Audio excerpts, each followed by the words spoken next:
Welcome back to our World War II series. I'm your host, and in today's episode, Early Axis Triumphs, we'll witness 18 months when Hitler's war machine appeared unstoppable, and the fate of civilization hung by a thread. When we last left our story, Poland had fallen in just 5 weeks, but this was only the beginning. Between April 1940 and December 1941, Nazi Germany would conquer most of Western Europe, threaten Britain's survival, and launch the largest military operation in history against the Soviet Union. These were the months when the swastika flew over Paris, when London burned under German bombs, when Rommel's Africa Corps threatened the Suez Canal, and when German armies advanced to within sight of Moscow. It seemed nothing could stop the Nazi juggernaut. Yet even at their peak, the seeds of Axis defeat were being sown. Today, we'll follow 4 crucial campaigns: the fall of France and Britain's fight for survival, Nazi-occupied Europe and early resistance, the Desert War in North Africa, and Operation Barbarossa, Hitler's invasion of the Soviet Union, the fall of France and the Battle of Britain. After Poland's conquest, an eerie quiet settled over Western Europe during the Phoney War. The French army sat behind the Maginot Line, while the British Expeditionary Force positioned in Belgium. For 8 months, little happened. On April 9, 1940, German forces simultaneously invaded Denmark and Norway. Denmark fell in hours. Norway held out longer, but was overwhelmed by superior German coordination. The failed Allied response led to Chamberlain's fall and Churchill's rise as British Prime Minister. But these northern campaigns were merely the overture. The main event began at dawn on May 10, 1940, when German forces launched their western offensive, Fall Gelb. The world expected a repeat of World War I's Schlieffen Plan, a massive sweep through Belgium. Instead, German planners had devised something far more audacious. While Army Group B attacked through Belgium and the Netherlands as expected, the main German thrust came through the impassable Ardennes forest. Army Group A, spearheaded by General Heinz Guderian's Panzer Corps, smashed through this supposedly impenetrable terrain and crossed the Meuse River at Sedan, the same spot where the Germans had won their decisive victory in 1870. The French military leadership, trained in the methodical warfare of 1918, was completely unprepared for the speed and coordination of Blitzkrieg. While they rushed their best forces north to meet the expected German attack through Belgium, Guderian's panzers raced across France toward the English Channel, cutting Allied forces in two. The speed of the German advance was breathtaking. Within 10 days, German armored spearheads had reached the coast, trapping the British Expeditionary Force, 3 French armies, and the Belgian army in a shrinking pocket around the port of Dunkirk. It seemed that Britain's entire professional army was about to be captured or destroyed. What followed was one of the most remarkable evacuations in military history.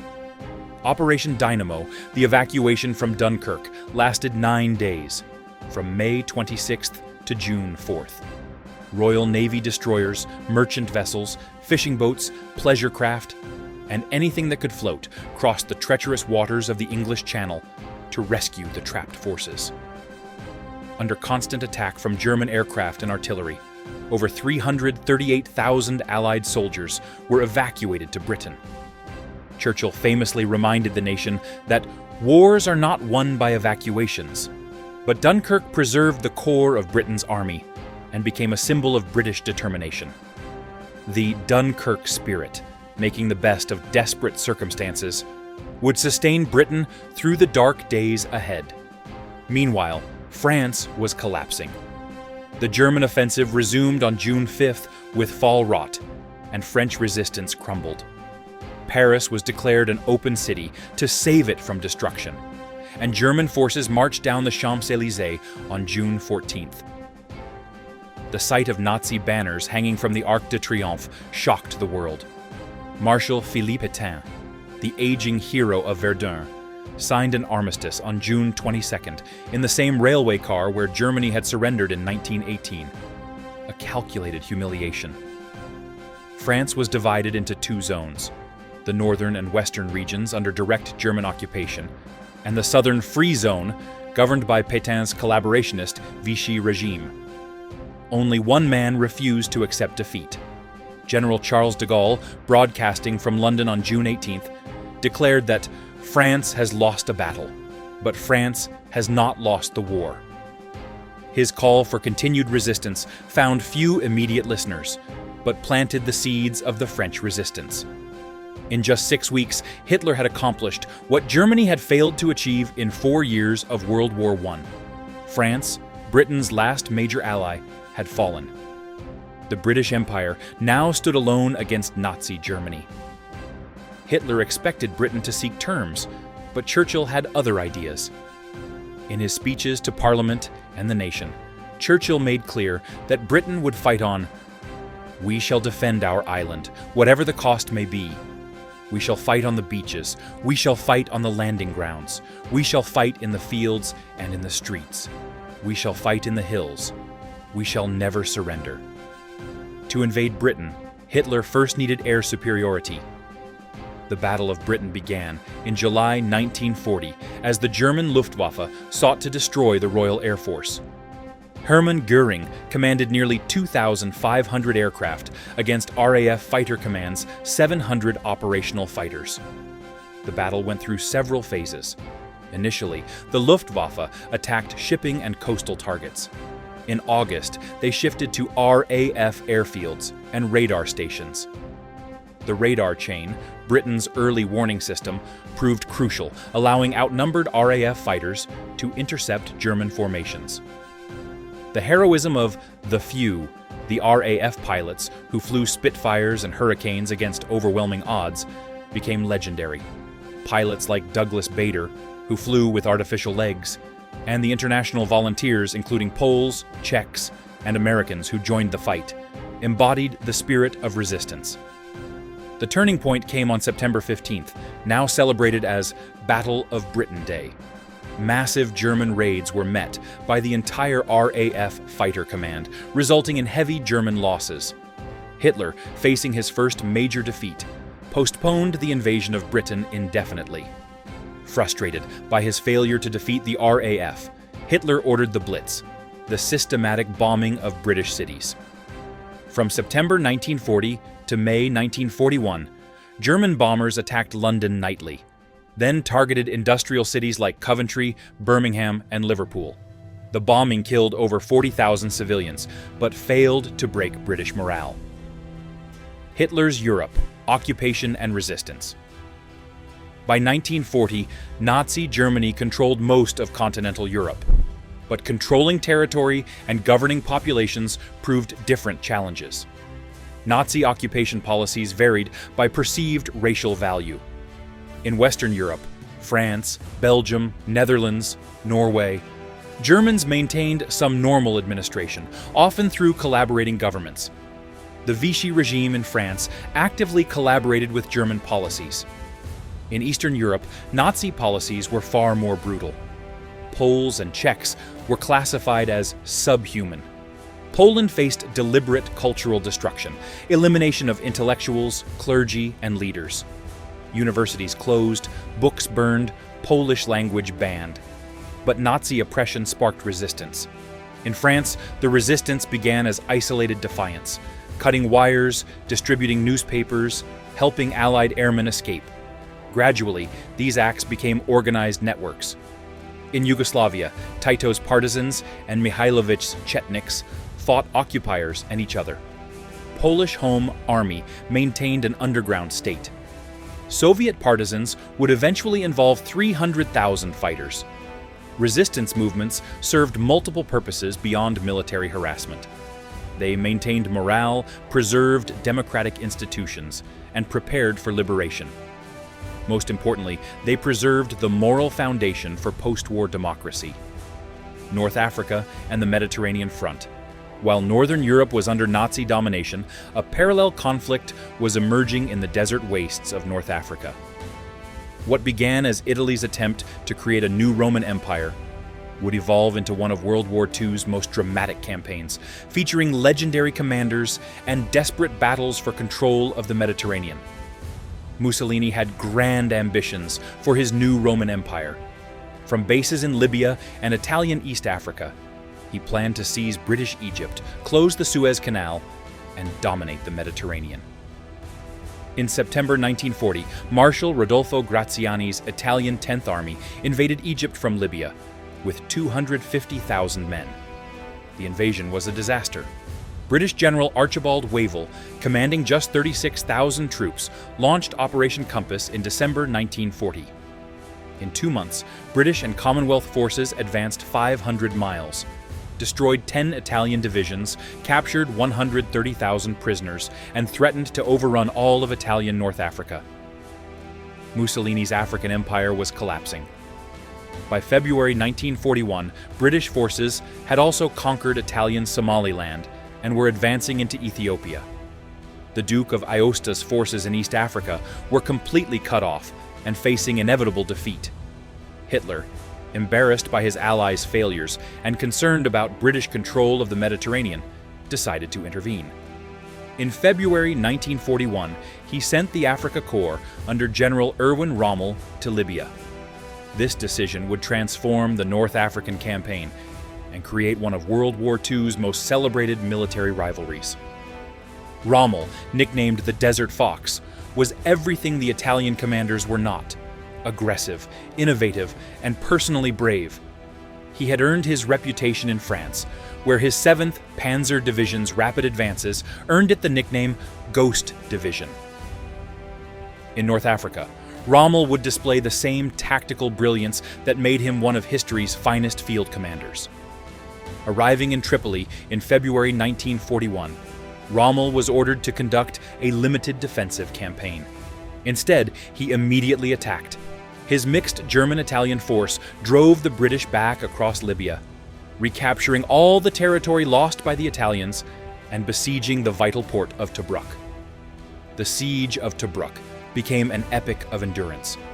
Australian, British, and Polish forces held the fortress for 241 days, supplied by the Royal Navy through dangerous Mediterranean waters. The Rats of Tobruk, as they called themselves, became symbols of Allied determination. The desert war that followed was unique in World War II's European theater. With no civilian populations to worry about, both sides could focus on pure military objectives. The vast, empty spaces of the Western Desert created a war of movement reminiscent of naval battles, with armored formations maneuvering like fleets across the sand. Rommel's tactical genius was on full display. He used coordinated attacks by armor, artillery, and air support to defeat larger British forces. His use of anti-tank guns in offensive roles confused British commanders trained in more conventional tactics. Time and again, British offensives foundered against Rommel's tactical innovations. But Rommel faced insurmountable strategic problems. His supply lines stretched over 1,000 miles from Tripoli to the front lines, constantly attacked by British aircraft and naval forces. Every gallon of fuel, every shell, every spare part had to be shipped across the Mediterranean under Allied attack, then trucked across the desert. The British, meanwhile, could supply their forces via the much shorter route around the Cape of Good Hope to the Red Sea ports. Though this journey was longer, it was far more secure than Rommel's precarious supply line across the Mediterranean. The strategic importance of North Africa extended far beyond the desert battlefields. Control of Egypt meant control of the Suez Canal, the vital link between Britain and its Indian Empire. The Middle Eastern oil fields were also at stake, resources that would be crucial to the war's outcome. In August 1942, Winston Churchill appointed General Bernard Montgomery to command the British 8th Army. Montgomery, meticulous and methodical, was Rommel's opposite in temperament, but equal in determination. He rebuilt British morale, improved training, and insisted on overwhelming material superiority before attacking. The decisive confrontation came at El Alamein in October 1942. Montgomery's carefully planned offensive broke through Rommel's defenses and began the long retreat that would end with the Afrika Korps' surrender in Tunisia. But by then, the North African campaign had served its purpose in the broader war. It had tied down German resources, given the Allies valuable combat experience, and provided a launching pad for the invasion of Italy. The Desert War also demonstrated the global nature of World War II. Troops from Britain, Australia, New Zealand, South Africa, India, Free France, and Poland fought alongside each other against German, Italian, and later Vichy French forces. The campaign showed that this was truly a world war, fought on every continent except Antarctica. Operation Barbarossa, the Nazi invasion of the USSR. On June 22, 1941, at 3:15 a.m., Hitler launched Operation Barbarossa, the largest military invasion in history, as 3.8 million Axis troops stormed an 1,800-mile front from the Baltic to the Black Sea. With 3,350 tanks and nearly 2,000 aircraft, this was Nazi Germany's boldest gamble, and one that would ultimately lead to its downfall. Hitler's ideology viewed Slavs as subhuman, and communism as a Jewish threat. He aimed to conquer Soviet lands for German settlers and eliminate native populations. The timing seemed right. The Red Army was weakened by Stalin's brutal purges, and its poor showing against Finland gave Germany confidence. Germany's plan was swift victory, 4 to 6 months. Army Group North would head to Leningrad, center to Moscow, and south to Ukraine. The initial attack was devastating. Soviet forces were caught off guard. Over 1,200 Soviet planes were destroyed on the first day. German panzers advanced rapidly, encircling entire armies. Within weeks, 300,000 Soviets were captured. Battles at Minsk, Smolensk, and Kiev added hundreds of thousands more. By November, Germans were just 20 miles from Moscow. The USSR looked ready to collapse, but cracks were forming. The vast distances strained German supply lines, which were constantly hit by partisans. Meanwhile, Soviet industry, much of it relocated beyond the Urals, kept producing weapons. Reinforcements arrived from the east via the Trans-Siberian Railway. A patriotic wave swept the USSR.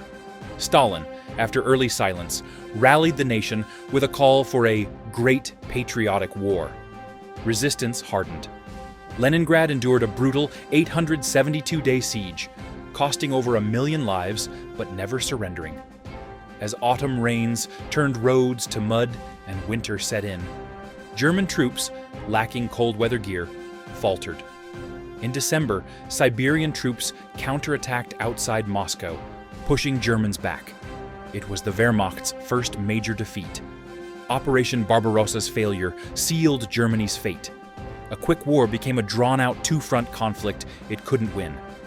Despite early losses, Soviet production surged past Germany's. Nazi brutality further doomed their cause. Einsatzgruppen death squads murdered Jews and officials. Civilians were starved, shot, and abused. In Ukraine and the Baltics, many had welcomed Germans. But the Nazis' racism turned potential allies into bitter enemies. Globally, the invasion's failure had ripple effects. Japan scrapped plans to attack the USSR, allowing Stalin to shift troops west. The Soviet Union's survival meant Nazi Germany would now face the combined industrial might of both the Soviets and the British. Conclusion. By the end of 1941, the period of easy Axis victories was over. Hitler's war machine, which had seemed unstoppable, was now bogged down in Russia, facing a determined enemy fighting for survival. In our next episode, we'll examine how Japan's attack on Pearl Harbor brought America fully into the conflict, transforming a European war into a truly global struggle. We'll see how the tide began to turn against the Axis powers. The darkest hour had passed, though few realized it. The long road to victory was just beginning, paved with sacrifice, determination, and the growing realization that this was a struggle between fundamentally different visions of human civilization. Thank you for joining me. Please like, subscribe, and share this video. Your comments help shape future episodes. Until next time, remember that even in history's darkest moments, the flame of human freedom continues to burn.